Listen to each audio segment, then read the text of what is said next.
এইটা আমি আপনারা সিনেমাটা দেখলে বুঝবেন, জাস্ট ধরেন ম্যাজিক। পুরো সোশ্যাল মিডিয়ায় কাঁপাতে চলে এলো শাকিব খানের বরবাদের দ্বিতীয় লুক।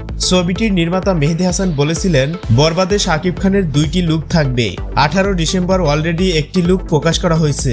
এবারে দ্বিতীয় লুকটির জন্য অপেক্ষায় আছে ভক্ত অনুরাগীরা। প্রথম লুকের থেকে দ্বিতীয় লুক আরো বেশি ইন্টারেস্টিং হবে, এমনটাই দাবি ছবিটির নির্মাতার। বরবাদের প্রথম পোস্টার উন্মোচনের পর শাকিব খান বলেন, একটা সময় বলেছিলাম আমাদের ছবি আন্তর্জাতিকভাবে মুক্তি পাবে হলিউড বলিউডের সঙ্গে।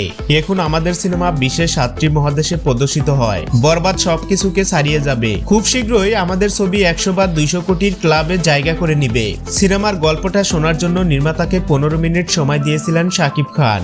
গল্পটা শোনার পর তার ভীষণ পছন্দ হয়, যে কারণেই এই সিনেমায় কাজ করার সিদ্ধান্ত নেন তিনি। শাকিব খান আরো বলেন, আমি মেহেদীকে চুজ করিনি, সেই আমাকে নিয়েছে। বরবাদ সিনেমা দিয়ে আবারও একসঙ্গে বড় পর্দায় ফিরছেন শাকিব খান ও ইধিকা পাল। ছবিটিতে গুরুত্বপূর্ণ চরিত্রে অভিনয় করছেন পশ্চিমবঙ্গের জনপ্রিয় অভিনেতা যিশু সেনগুপ্ত। 2025 সালের ঈদে ছবিটি প্রেক্ষাগৃহে মুক্তি পাবে।